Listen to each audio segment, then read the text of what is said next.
mendalami, memahami tafsir surat Al-Hujurat ayat 9 sampai 10. Surat Al-Hujurat ayat 9 sampai 10. Wa in ta'ifatani, dan jika ada dua golongan, minal mu'minina, dari kaum mukmin. Jadi ada dua golongan dari kaum mukmin. Wau kan Islam kabeh. Tapi boten cuma loro, perlu malahan. Tetapi sing boten kan iktatalu. Iktatalu niku berperang. Kalau niki kan bukan berperang tapi berlomba-lomba. Berbeda nggih. Lomba lari, nah niku kan boten enten sing mati. Nek perang paten-patenan.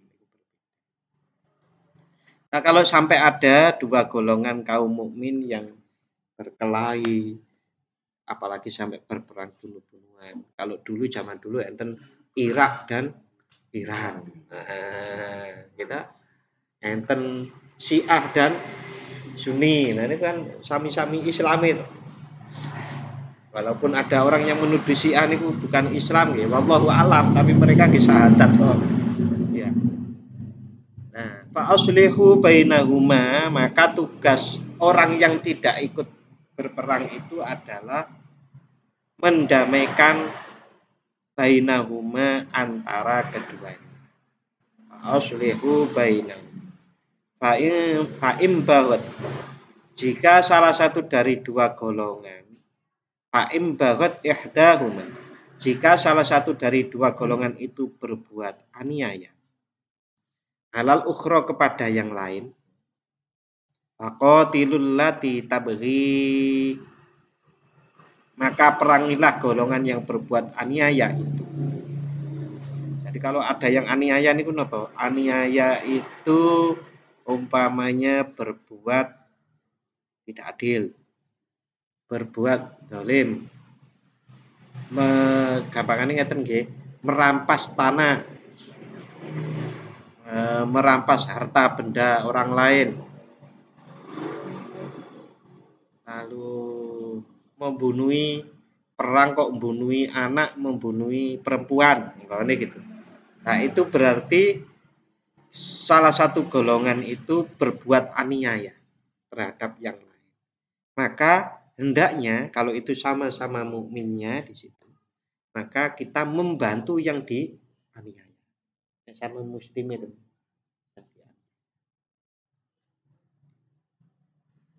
Hatta tafi'a ila amrillah, sehingga golongan itu kembali kepada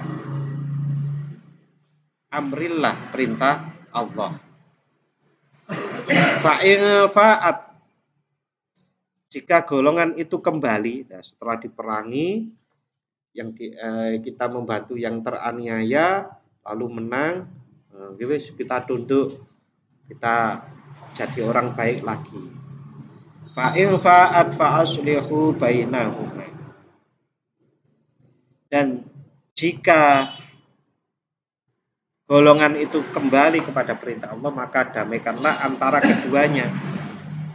Kalau sudah mau baik-baik duanya, didamaikan. Bil adil, dengan adil. Wa aqsitu, dan berlaku adillah. Jadi adil itu perintah Allah. Innallaha yuhibbul muqsitin, sesungguhnya Allah mencintai orang-orang yang berlaku adil. Siapa Pak yang bisa adil yang kelihatan? Kalau ada kata adil niku hubungannya kali sini. Hakim. Sinten malih? Ini diantaranya pemerintah. Pemerintah harus berlaku adil, apalagi adil. Maka hakim, pemerintah, pemimpin, termasuk Pak Takmir, Pak RT, Pak RW, Pak Duku, kepala rumah tangga, anaknya kan di bawah kita, kalau anak-anak kita kan di bawah tanggung jawab. Kalau kita berlaku adil, di sini disebutkan innallaha yuhibbul muqsitin, sesungguhnya Allah mencintai orang-orang yang berlaku adil. Berlaku adil niku iku susah, ya kadang susah, kadang gampang.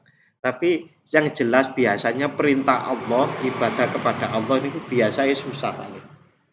Pasti ada gondelannya. Kok enten perintah Gusti Allah dilakukan dengan semangat, itu harus kita evaluasi. Contoh, aku semangat sodako. Itu kan saya toh. Maka semangat itu kita harus evaluasi diri kita. Aku kok semangat ini nyapa ya? Karena biasanya ibadah niku nggawa apa tuh? Ibadah itu membawa berat. Karena ibadah itu menundukkan nafsu, menundukkan godaan setan. Nah, sementara kecenderungan manusia dengan nafsunya niku ingin yang senang. Maka kalau kita itu mau berlaku ibadah, kok semangat banget, maka harus kita tanya dalam diri kita. Sik, jangan-jangan aku itu gak ikhlas banget, gak ikhlas bener. Karena kalau gak ikhlas bener, niku berarti ada sesuatu yang kita inginkan dengan kita sedekah atau ibadah-ibadah itu. Contoh, enten mari, sawergep nopo? Poso sunah. Ternyata nopo? Sing poso sunah kae do niku do sugi-sugi wae. Mbapane gitu. Berarti poso sunah karena pingin walaupun boleh loh Pak. Kita ingin berdoa kepada Allah, kita lambari puasa, minta kaya niku kan tuh boleh. Tetapi karena niku napa nggih? Belum murni kan. Belum tulus setulus-tulusnya. Enten malih nyapa ya kok sregep ngaji nang kono. Tibane ngono kok. Ono sing didelok. Ono sing wah aku seneng nek delok kae gitu. Mamanya begitu. Nah niku. Ngilangi maksudnya ngoten. Niku nggih harus jadi perhatian. Nah, nek bahkan para ulama niku kalau engkau memilih ada dua hal yang abu-abu, maka pilihlah yang paling berat bagi nafsu. Sing nyenengke ojo dipilih, sing gak nyenengke. Okay. Nah, adil niku bapak-bapak sampai disebut bahwa adil itu innallaha yuhibbul muqsitin, harus berlaku adil. Pemerintah, hakim, setiap pemimpin itu harus adil. Bahkan Rasulullah bersabda setiap diri kita itu adalah pemimpin. Nyatanya kita juga memimpin diri kita nih Pak. Ayo ngaji, ayo sholat itu kan memimpin. Seakan-akan memang ada dua, bahkan lebih loh diri kita nih gitu. Ayo sholat. Nggak tahu. Ngajak diri sendiri. Oke, berikutnya yang ke-10 Al-Hujurat yang 10. Innamal mu'minuna ikhwah. Sesungguhnya antar mukmin itu bersaudara. Fa'aslihu, maka berbuat baiklah atau damai-damailah. Damailah baina akhawaikum di antara saudara kalian. Krono ketiga capres itu semua mukmin muslim gitu, maka fa'aslihu baina akhawaikum, damailah antara kalian semua. Jangan memancing kepada hal-hal yang membuat rakyat, membuat kita masyarakat kecil ini berbenturan. Nih. Di antaranya seperti tadi, tidak usah membuat kampanye. Kalau kampanye itu masuk ke masjid, ampun. Nanti kasihan karena kalau masjid itu bentrok gitu, nanti nek sing siji gak gelem nang masjid, sing siji nggih ora gelem, terus isine sinten? Masjidnya kan enggak ada yang isi. Makanya berbahaya. Saya ada satu grup nggih, niku grup enten 200-an orang. Grup nggih wong berbah niku. Orang berbah tapi dijuduli grup niku Masjid Makmur apa pripun ngoten? Masjid Makmur. Nah, kan kapan itu posting calon anggota DPRD, anggota DPR. Oke, sebelum berlanjut begitu posting itu silakan dilihat, silakan dipilih, tapi dilarang mengkampanyekan seseorang by name di sini. Karena itu nanti bahaya, bahayanya khawatir. Pasti kok Pak, bedo niku pasti. Saya yakin di sini nih enten sing seneng capres A, seneng capres B, seneng capres C. Jenengan pun ngerti napa dereng belum tentu. Kayak nggih, ngene. Iya. Tapi belum tentu. Nah, nek betul-betul jenengan itu tim sukses, datangi ke rumahnya. Tim sukses itu caranya di antara datang ke rumah atau bikin event sendiri. Bikin jalan sehat, lomba nangkep angsa, opo lomba. Nah, lomba bikin video untuk anak-anak muda, lomba eh, lomba poli lah ini pun akeh. Intinya bagaimana kita saling menjaga antara satu dengan yang lain agar tidak terjadi crash. Karena masjid itu milik bersama. Kalau ada pertanyaan ngeten, Pak, niku yang pesantren-pesantren kok ada yang mendukung pesantren-pesantren ini dewe kok niku. Niku kan pesantren miliknya sendiri. Gitu. Tapi kalau masjid itu kan milik bersama. Nah, kalau jenengan punya umpamanya punya perusahaan terus kemanya di perusahaannya, itu boleh.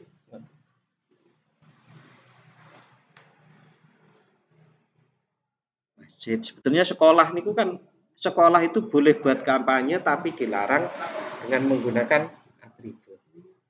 Sehingga khawatirnya kalau di sekolahan atau di kampus sama menggunakan atribut kan gampang perangi. Kayak hijau, kayak putih, kayak abang. Kayak supporter bola niku gampang gelut niku gara-gara ngoten niku. Identitas niku identitasnya sangat kelihatan. Bapak dan saudara-saudara rahimakumullah. Jadi perintah bahwasanya kalau ada yang bertikai, yang berkelahi, apalagi sampai berperang, maka kita hendaknya mendamaikannya. Apalagi yang berperang itu sesama mukmin, sesama kaum muslimin. Tapi dilihat, masa kita itu umpamanya mung rakyat biasa gini ini, terus enten negara kode Islamnya umpamanya, negara kode Islamnya teng Timur Tengah perang. Terus kita, damai, enggak ana sing ngrungokake. Kalau kita kelasin itu nggih mendamaikan tangga. Kan ngoten toh, mendamaikan anak-anak kita. Itu. Negara niku ya urusane negara. Kalau kita nanti mboten enten sing dengar gitu. Contoh yang sederhana umpamanya. Supporter bola. Niku nek gelet terus jenengan, ojo gelet lho, mboten enten sing ngrungokake. Ya niku urusane polisi kan ngoten niku. Kita harus juga tahu diri kita. Artinya kalau memang kapasitas kita itu adalah umpamanya orang kelurahan, pengaruh kita itu sekelurahan, gitu, kalau ada, memang kita mempunyai kewajiban. Mempunyai kewajiban dan kewajibannya itu kifayah. Kalau sudah ada yang menanganinya, ya kita boleh tidak ikut. Tapi kalau nggak ada, kok ada orang dua golongan mukmin berperang, maka kita harus ikut. Contoh, KUA mendamaikan umpamanya kalau zaman dulu.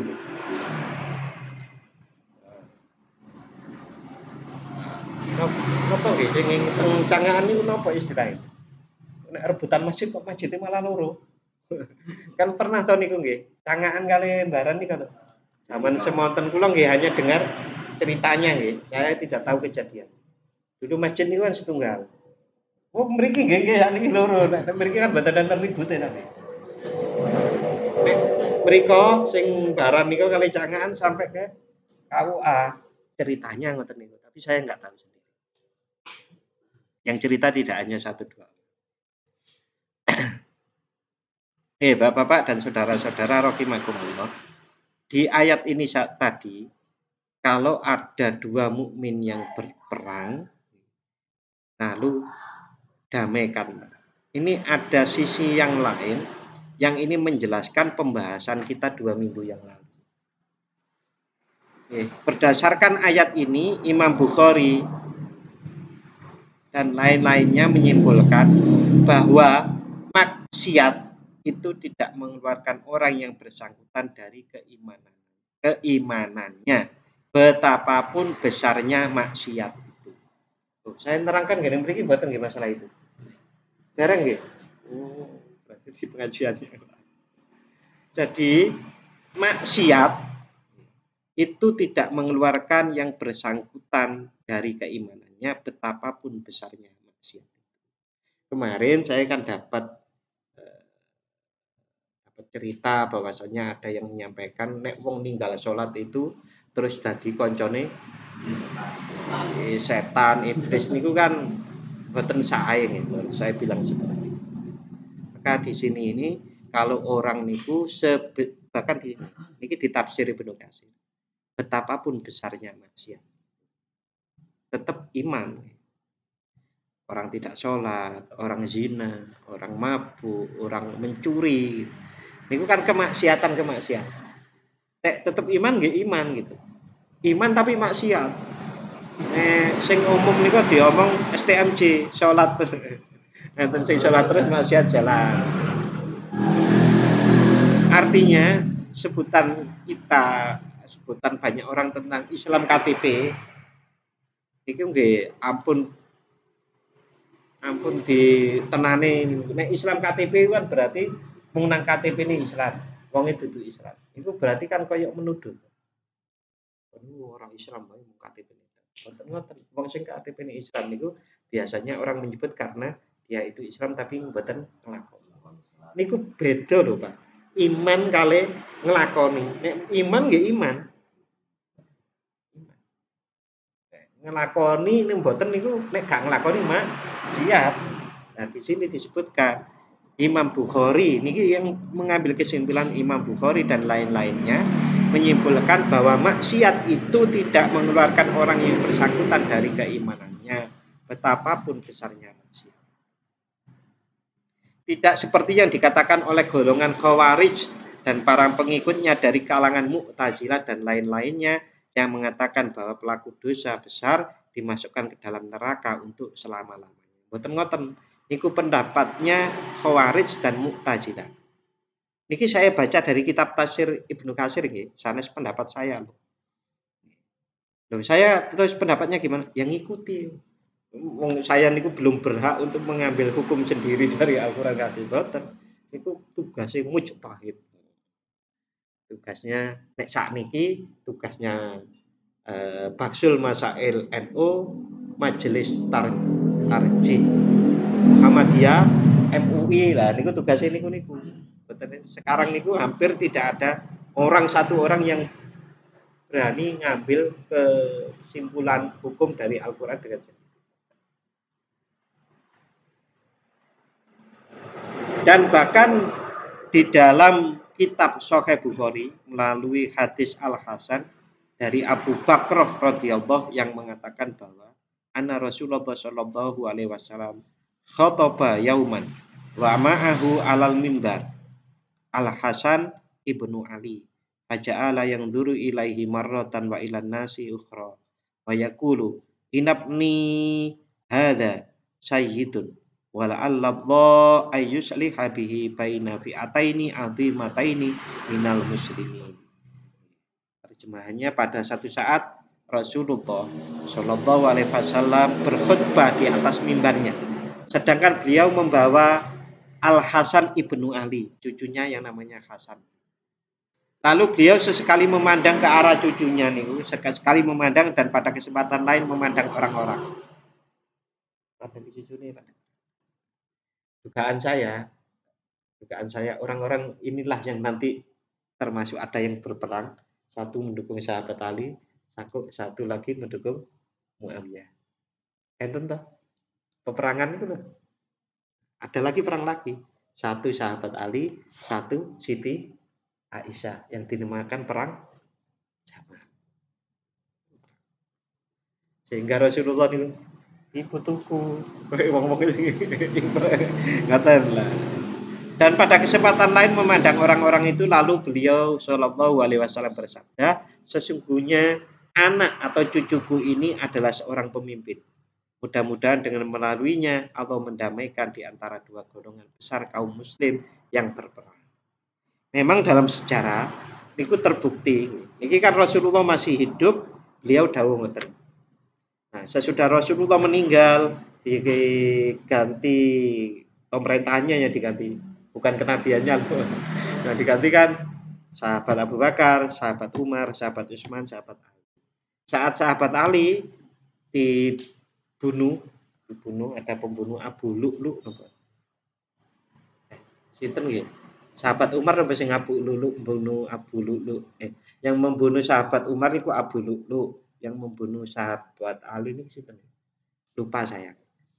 Nah, setelah sahabat Ali dibunuh, yang mengganti niku kan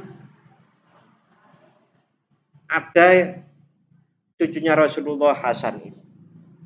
Tapi di pihak yang lain itu ada Muawiyah bin Sofyan.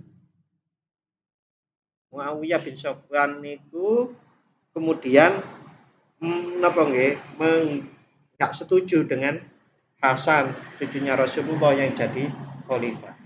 Nah, akhirnya Hasan itu mengatakan begini, ya daripada antar sesama muslim bentrok terus, saya ngalah.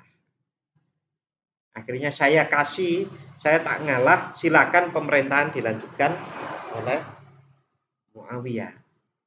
Hanya saja dengan beberapa syarat. Syaratnya nanti kalau sudah habis pemerintahnya Muawiyah itu harus dikembalikan pada umat muslim lagi untuk diadakan pilihan. Ternyata itu tidak dilakukan. Itu sing wallahu alam niku sinten sing salah. Karena bisa jadi anaknya merengek terus untuk melanjutkan bapaknya ora teko. Atau bapaknya yang memang pingin anaknya yang jadi raja. Sehingga kemudian niku peperangan terjadi terus habis itu. Peperangan itu terjadi terus. Karena apa? Ya karena ada yang dulu janjinya begini kok, sekarang kok itu rame terus. Sampai nuwun sewu. Selama mungkin lebih dari 200 tahun. Orang dulu pada zaman Bani Umayyah yang tadi itu, yang ganti Hasan bin Ali radhiyallahu anhu. Itu orang kalau khutbah di masjid, yang masjidnya pemerintah, harus mengucapkan cacian kepada sahabat. Jahat banget Pak. Ini ratusan tahun. Niku baru selesai di masanya Umar bin Abdul Aziz. Umar bin Abdul Aziz niku cucunya Rasulullah, cucunya sahabat Umar bin Khattab.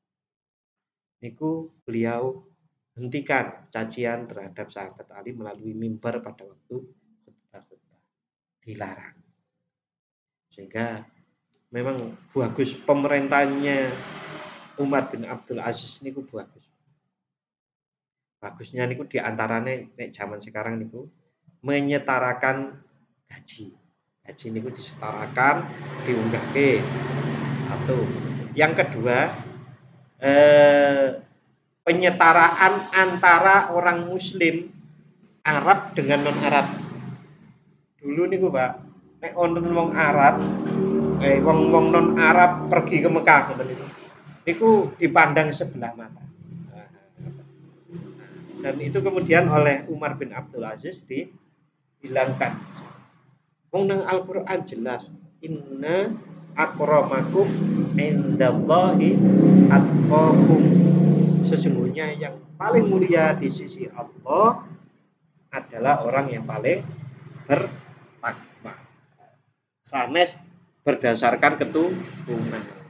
Nah, kalau berdasarkan keturunan itu sejak dulu. Yang namanya Israel itu ya pinginnya aku yang paling mulia nang dunia ini. Oh, nah, sampai saat ini ngoten niku, Pak. Nah, ini Israel sampai saat ini. Nah, ini mentang-mentang. Aku iki. Padahal pangerane padha. Kaum Yahudi kali nah orang Islam kan pangerane padha, Pak. Kali wong Kristen nggih padha. Awalnya. Lah kan terus seiring dengan berlangsungnya waktu itu kemudian Bani Israel melenceng, Nasrani juga melenceng. Sampai enten Tuhan yang kalau didefinisikan membingungkan. Tuhan Bapa, Tuhan Anak. Itu kalau nggak saya melihat diskusi-diskusi di YouTube niku memang bingung.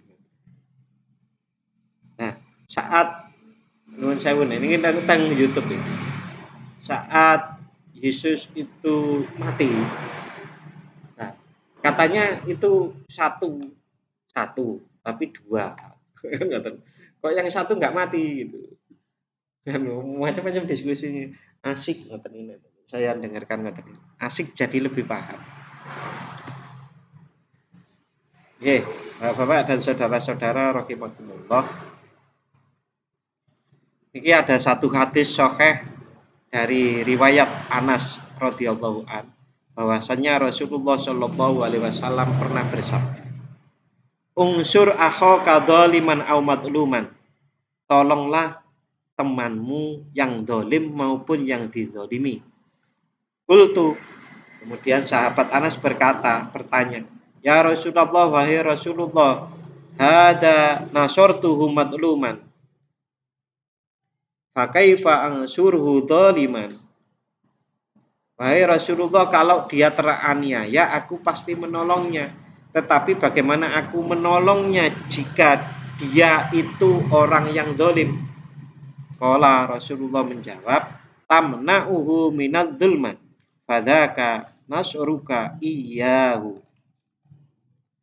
Rasulullah menjawab, engkau cegah dia dari perbuatan aniaya, itulah cara engkau menolongnya. Niki nggih boten gampil, Pak. Biasanya nek wong orang dolim niku kan cara dolimnya itu dengan kekuatan, berarti kan wonge kuat ngoten niku. Nek sing dolim niku punya kekuasaane gede. Seperti saya ungkapkan tadi, kita juga harus melihat diri kita. Kemungkinan-kemungkinan kalau kita ikut andil dalam mendamaikan, dalam menolong yang sebagaimana sabda Rasulullah, maka orang itu harus selalu mempertimbangkan secara logika, lalu kemudian menyusun strateginya. Nah, strateginya bagaimana? Nah, kalau musuh wong kuat-kuat mana yang mending bagaimana kita menolongnya dengan cara menghubungi polisi kan? Atau kalau bukan polisi, nek nggane desa napa jaga warga, keamanan dan lain-lain. Karena kalau kita maju sendiri, jangan-jangan kita dipukul tangan kiri malah geblek. Nah, kalau itu memang yang dolim itu adalah orang yang punya kuasa, maka kita bisa menyalurkan itu melalui kekuasaan yang saling mengontrol itu, Pak. Umpamanya gitu, yang dolim itu adalah ini umpama loh, polisi. Maka kita kan bisa melaporkan ke PM tuh. Yang ngontrol polisi ini kan polisi militer, gitu. Provos, itu terus. Kalau yang dolim niku nuwun sewu niki contoh Pak Lurah, dilaporkan ke Pak Camat kan ngoten, atau ke ya salurannya lah, saluran secara hukum. Bapak-bapak dan saudara-saudara rahimakumullah, nek jenengan amati orang yang bijaksana niku bahasa Arabnya kan orang yang mempunyai hikmah, ngoten ta? Bijaksana. Hikmah niku kebijaksanaan. Hikmah kebijaksanaan tulisannya niku nek jenengan amati sama dengan tulisan hukum. Ha, kaf, mim. Hikmah niku ha, kaf, mim, tapi beda macane. Ini sebetulnya satu akar kata. Maka kebijaksanaan itu zaman sekarang terutama ya sebetulnya sejak dulu itu adalah terkait dengan hukum. Hukum niku bukan hanya undang-undang maupun aturan pemerintah, tapi hukum itu juga hukum-hukum aturan-aturan al. Hikmah yang tertinggi, orang yang bijaksana yang tertinggi itu adalah orang yang takut pada Allah. Itu orang yang mempunyai hikmah yang tinggi. Pak, orang itu kok bijaksana, tapi kok orang dikaro pangeran itu kebijaksanaannya sih kurang. Ini perspektif Al-Quran loh, dan saya ngikuti yang itu. Orang bijaksana itu ya orang yang takut kepada Allah Subhanahu. Bahkan di sini disebutkan orang yang paling tinggi kebijaksanaannya atau hikmahnya adalah orang yang takut kepada Bapak-bapak dan saudara-saudara rahimakumullah. Jadi niki diriwayatkan ada dua versi asbabun nuzul. Ini saya baca salah satunya. Jadi dulu ada seorang lelaki dari kalangan Ansor, berarti orang Madinah, yang dikenal dengan nama Imron, mempunyai istri yang dikenal dengan Ummu Zaid. Istrinya itu bermaksud mengunjungi orang tuanya, tetapi suaminya melarang dan menyekap istrinya itu di kamar atas. Dan tidak boleh ada seorang pun dari keluarga istri menjenguknya. Ini suami sing rotok kereng. Nanti zaman sakmonten pun enten kamar atasnya. Zaman Rasulullah. Memang kalau dilihat rumah-rumah di sana niku kan kotak-kotak ngoten kok. Kotak-kotak. Ya jublo wae nang Jawa. Mereka kotak-kotak. Nah, akhirnya istri yang disekap di kamar itu menyuruh seseorang suruhannya, budaknya lah, untuk menemui orang tuanya. Maka kaum si istri datang dan menurunkannya dari kamar atas dengan maksud akan membawanya pergi. Sedangkan suaminya mengetahui hal itu, lalu ia keluar dan meminta bantuan kepada keluarganya. Akhirnya datanglah saudara-saudara sepupunya untuk menghalang-halangi keluarga si istri agar tidak dibawa oleh kaumnya. Maka terjadilah perkelahian yang cukup seru di antara kedua belah pihak dengan terompah sebagai senjatanya. Maka turunlah ayat ini berkenaan dengan mereka. Lalu Rasulullah SAW mengirimkan utusan kepada mereka dan mendamaikan mereka. Akhirnya kedua belah pihak kembali kepada perintah Allah Subhanahu. Bapak-bapak dan saudara-saudara rahimakumullah, kalau dilihat asbabun nuzulnya yang ini, maka ini kan perkelahian, bukan bunuh-bunuhan ya. Bukan bunuh. Tetapi kalau kita lihat hadis yang tentang sahabat, tentang cucu Rasulullah yang namanya Hasan tadi, maka itu peperangan.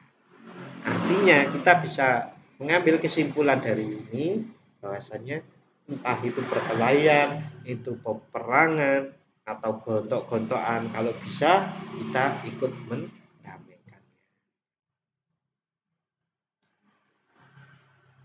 Oke, Bapak-bapak dan saudara-saudara rahimakumullah, saya ingin membaca yang tadi. Oh, ini bukan mereka.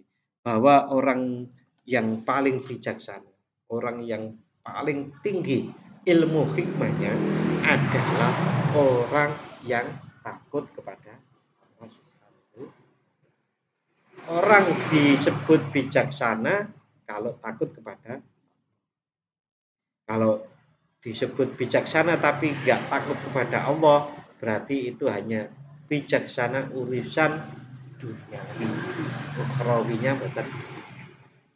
Ya, matur nuwun Bapak-bapak dan saudara-saudara, untuk malam hari ini kita cukupkan, kita akhiri dengan membaca doa bersama. A'udzubillahi minasyaitonir rajim. Bismillahirrahmanirrahim. Alhamdulillahi Rabbil Alamin. Wassalatu wassalamu ala ashrafil anbiya'i wal mursalin. Sayyidina wa maulana Muhammadin wa ala alihi wa ashabihi. Hamdan yuwafi ni'amahu wa yukafi'u mazidah. Ya Rabbana lakal hamdu kama yanbaghi li jalali wajhika wa azimi sultanik. Allahumma salli ala sayyidina Muhammadin salatan tunjina biha min jami'il ahwali wal afat wa taqdi lana biha jami'al hajat wa tutahhiruna biha min jami'is sayyiat wa tarfa'una biha indaka a'la darajat wa tuballighuna biha aqsal ghayat min jami'il khairati fil hayati wa ba'dal mamat. Allahu ilahana anta maqsudana wa ridhaka matlubana atina mahabbataka wa ma'rifatak. Allahumma aftah lana bi futuhil arifin. Allahumma rizqna ilman nabiyyin wa fahmal mursalin wa ilhamal malaikatil muqarrabin bi rahmatika ya arhamar rahimin. Allahumma ighfir lana dhunubana wa liwalidayna warhamhum kama rabbayana shighara. Allahumma afrigh alaina sabran wa tsabbit aqdamana wansurna 'alal qaumil kafirin. Allahumma inna nas'aluka salamatan fid din wa afiatan fil jasad wa ziyadatan fil ilmi wa barakatan fil rizqi wa taubatan qoblal maut wa maghfiratan ba'dal maut. Allahumma hawwin alaina fi sakaratil maut wan najata minan nar wal afwa indal hisab. Rabbana atina fid dunya hasanah wa fil akhirati hasanah wa qina adzabannar. Wa sallallahu ala sayyidina Muhammad wa ala ali sayyidina Muhammad. Subhana rabbika rabbil izzati amma yasifun wa salamun alal mursalin walhamdulillahi rabbil alamin. Matur nuwun dan mohon maaf apabila ada khilaf. Wassalamualaikum warahmatullahi wabarakatuh.